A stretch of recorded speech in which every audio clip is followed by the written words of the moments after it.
Hello and welcome to this video. In this video I'm going to be doing a stock analysis of Richtech Robotics.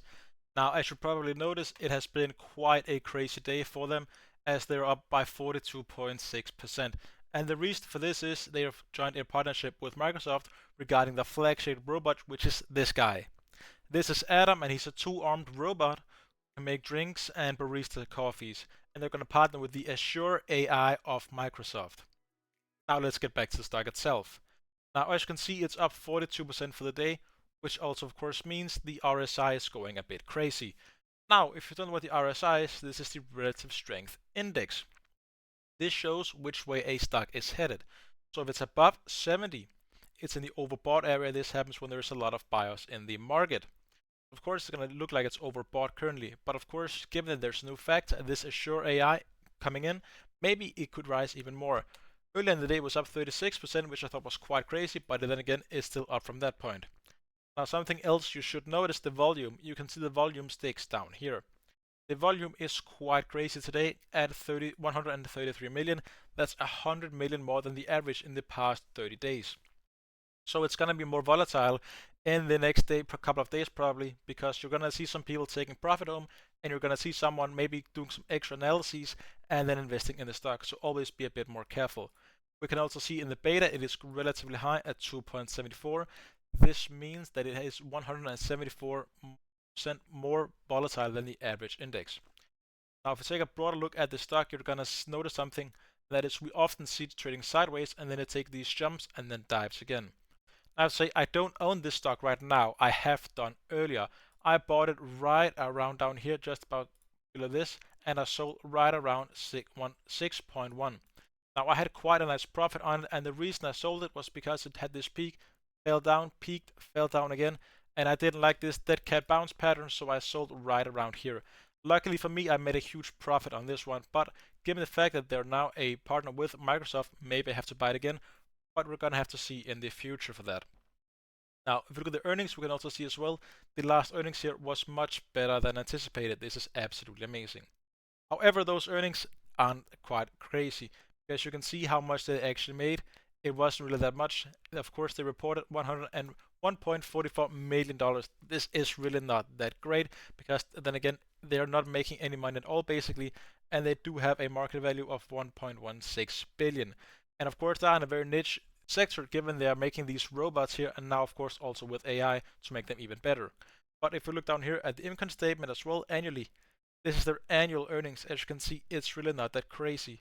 Now, if we look at quarterly, however, we can see that this quarter, compared to the last two, they have been reducing their net loss a bit more. So that is, of course, quite great. Now, if we look at their financials, in the overview, it is actually quite nice.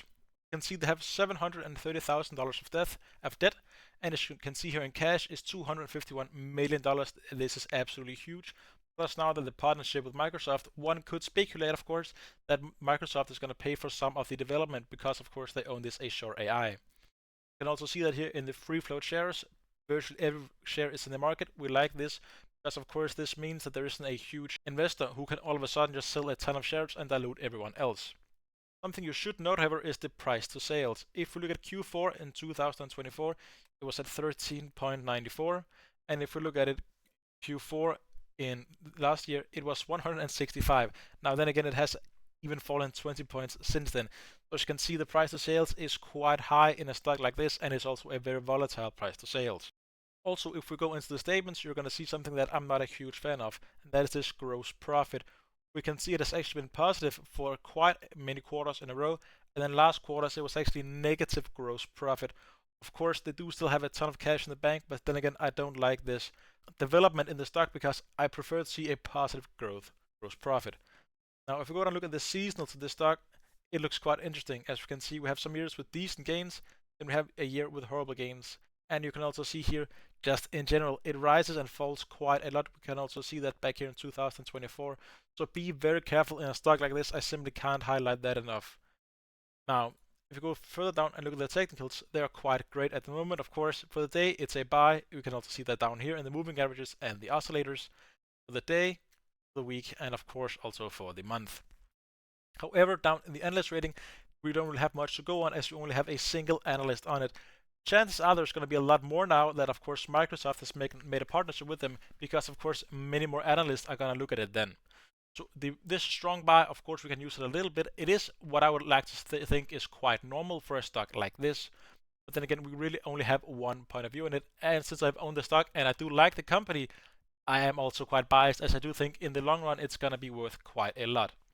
Now, annually in the EPS, we don't have that much to go on. Of course, last year, of course, they lost less than anticipated.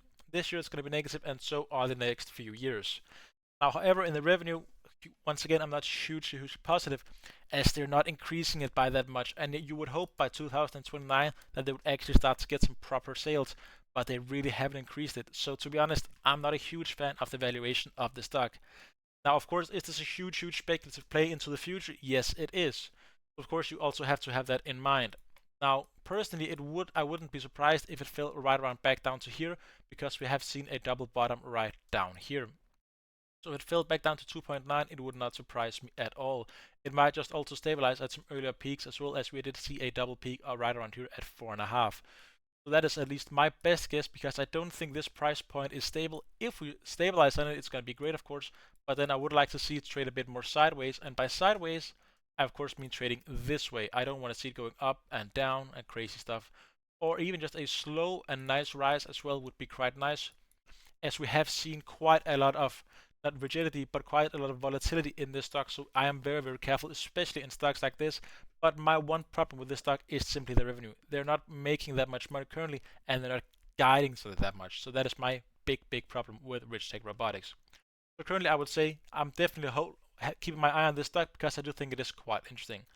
If you like this video, please don't forget to leave a like and subscribe. And of course, remember, this isn't financial advice. This is purely for entertainment and educational purposes.